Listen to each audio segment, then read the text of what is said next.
My honest review of Update 1.5 for Anime Vanguards. As is tradition, anytime a game that I cover updates, we make a video giving our honest, unfiltered, and unbiased review of the update, going over the good, the bad, everything in between, and what I think could be done in order to remedy any of the weak points about the update. And before the video starts, I know some of you might be wondering, Perry, didn't you already make 5 things I hate and 5 things I love about the update video? Didn't you already say everything that you wanted to say about the update? This video feels kind of redundant. My answer to that is, don't ask too many questions. Don't you worry about it. Plus, this video is going to be those two combined into one, but a faster, more condensed Cliff Notes version. So if you haven't seen those two videos, by all means, just watch this one and you'll get the gist of what I said in both of them. With all that being said, let's start it off on a positive note with the good. If we're going to talk about the good, we got to talk about the new content in the update, and that's going to be the raid. I absolutely loved this new raid. Why? Because although the first 3 modes, or the first 3 acts of the raid were pretty run-of-the-mill, stuff that we've already seen, I can absolutely commend them for what they did in the infinite mode, and let me explain to you why. Let's compare the Rengoku raid with the Dandadan raid. If you see, it has 4 acts, right? 4 normal acts, what you'd expect from a raid. The last one drops your cool unit. Same logic applies to this one, except instead of 4 acts, we have an infinite mode. The reason that people complained about the Rengoku raid so much is because it was a macro fest. Everyone got bored of the update immediately because they just set up their tiny task, went to sleep for a couple nights, and they got everything that they could ever want out of this raid. People aren't very happy that you can't just macro this, and a lot of people are saying that they need to up their rates, blah blah blah, yada yada yada, and we'll get into that later.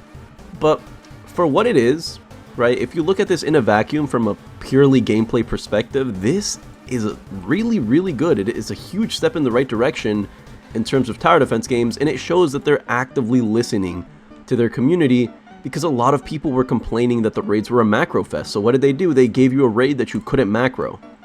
And they upped the rates, you know. Rengoku's 1%, they made the grandma 1.5%, although I think it should be like at least a 5% drop or something, but you get what I'm trying to say. The new raid, you can't macro it. It's really intuitive and interactive with the ways that it makes you go about actually playing the game. The talisman mechanic is really cool, especially the fact that only one of the bosses needs a talisman to be damaged.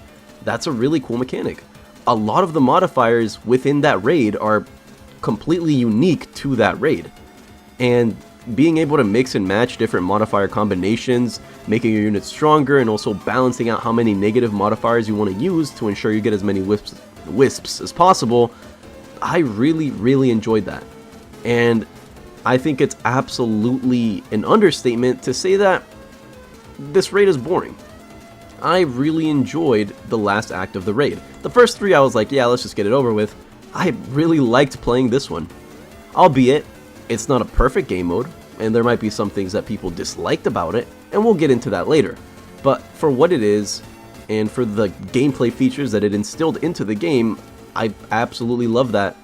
And I don't think it's fair to make a review of the game without mentioning how good I thought that was. Next thing that I think is good is the new banner.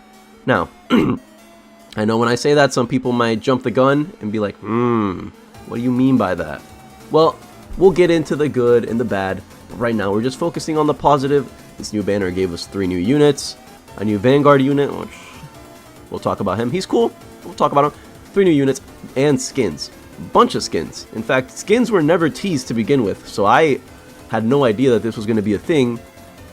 All of these skins look really cool. In fact, the rare skins look better than the legendary and the epic skins in my opinion.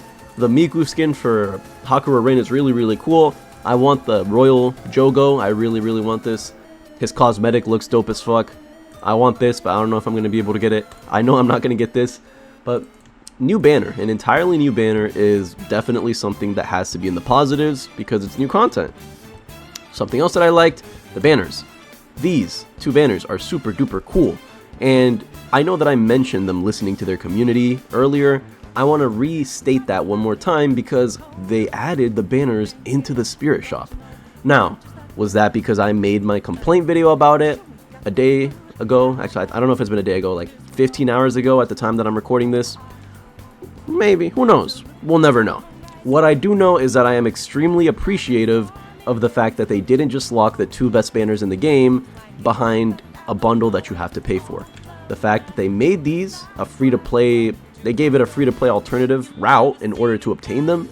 Love that. Love to see it. And I think that's something incredibly good because it was a change that was added like that. It wasn't in there initially, but upon hearing some public outcry, maybe, they changed it. Love to see that. What is something else that's good that I can think of before I finish this off and go on to the not so good section? Well, we went over the banner, we went over the raid and the new modifiers, which I really enjoyed, and we also went over the customization options. I think we're good on the good. Yeah, we're done with the good section. Let's get into the things that a lot of people weren't too happy about, the bad. Now, I already made a 14-minute video complaining about the update, and I really don't feel like regurgitating everything that I said back in this video. So, in one word, the best way that I can describe the bulk of the bad things within this update, that one word is scarcity. What do I mean by that? The new the new currency, the wisps, the one that you need for the exclusive banner, the one that you need for your Evo items, the one that you need for your new banner thingies for the profiles, the currency that you need to essentially do anything within this update, I feel like it's too scarce. What do I mean by that? Well, yes, you do get thousands upon thousands of the currency from this new infinite mode, but a big gripe that people had is the fact that it's 50 waves, and to an extent, I kind of sort of agree that 50 waves is pretty steep for a game mode, but it goes both ways. Maybe they just did that as a gameplay stylistic choice because A, they didn't want it to be extremely easy to macro, and B, they didn't want to give everyone just another raid that's super duper easy and would be a cakewalk because that would lead to complaints too. But if you ask me personally, number one, I think the Spirit Wisp rates should be buffed at least a teensy tiny bit. Make it so, I don't know, make it so Harvest is at least like innately on at least once, you know, make it so 100% the rates. I would absolutely love that. As it stands, it's not like it's impossible to get these new wisps, but the new banner is pretty pricey. 1500 for a 10 summon. I know that you'll probably squeeze out 3k every single run, so you're getting two 10 summons every 30 to 28 minutes. It might be pretty good if you look at it from just a whole game perspective. Maybe getting 800 gems for 2 10 summons might not be as easy as getting 2 10 summons on the occult banner, but the fact that this banner is limited, so people aren't going to be able to get this forever, you guys should really lean into that heavy reward playstyle for the player. I would love to just be able to get a bunch of these for playing the game, and then I can just blow them all on the banner without having to go grind another 30 minutes just to get 2 10 summons. In my opinion, and you can disagree with me on this, I think the wisps from the raid, I think the rates should be buffed a little bit. Maybe make it so you get 400 of the wisps from these normal ones. Like right now, the rates for these are pretty bad. Once again, the reason for that is probably because they don't want people to macro, so fair enough. At least make the rates for the unmacroable game mode a little bit better than they are right now. That's just how I see it. Number 2 bad thing, it also ties into scarcity, the new Diavolo Vanguard unit. It has been a very, very big pain point within the community that the way that he was executed was poorly done. And I mean poorly done in the fact that he's incredibly rare. There is 2 arguments to this. From a player perspective, I am personally disappointed that I'll never be able to get him. And some people might be listening to that and they'll say, Perry, never say never because you might get lucky. So, you know, anyone has a fair chance at getting him.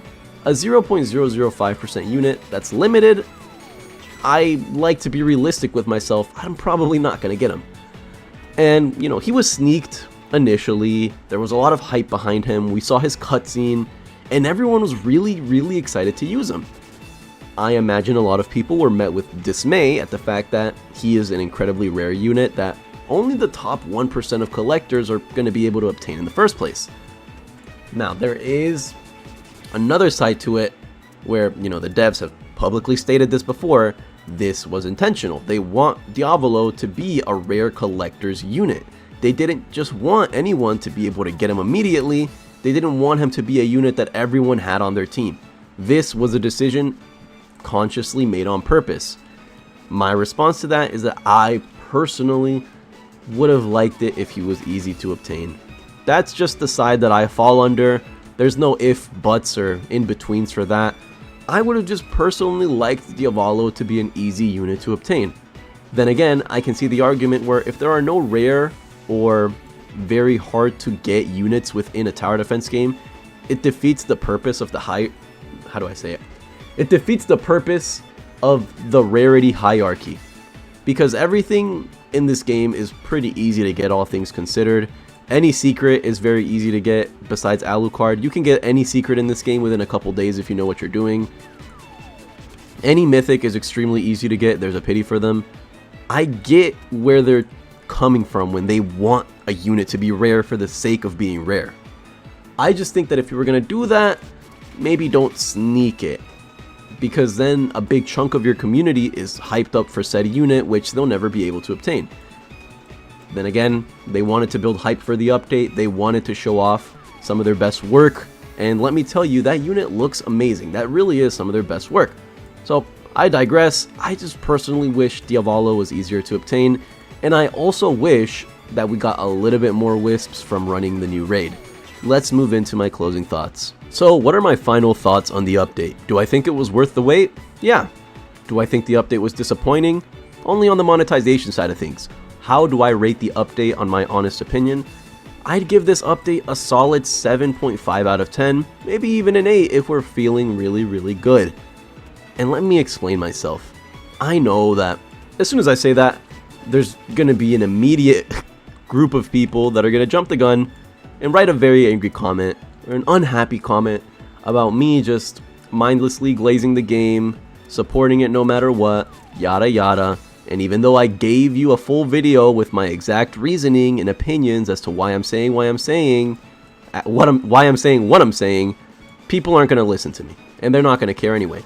That's where I can draw a parallel between my videos and the updates. In both of these cases, whether it be an update for this game or a video that I make, you're never going to be able to please everyone. That's just the way that it is on the internet. Whether that be on Roblox, YouTube, or any other platform for that matter, you'll never be able to please every single crowd. So the best thing that you can hope for is that you make the majority of people happy. Has anime Vanguards done that? Well, the community is so split at the time that I'm recording this video, I really couldn't tell you.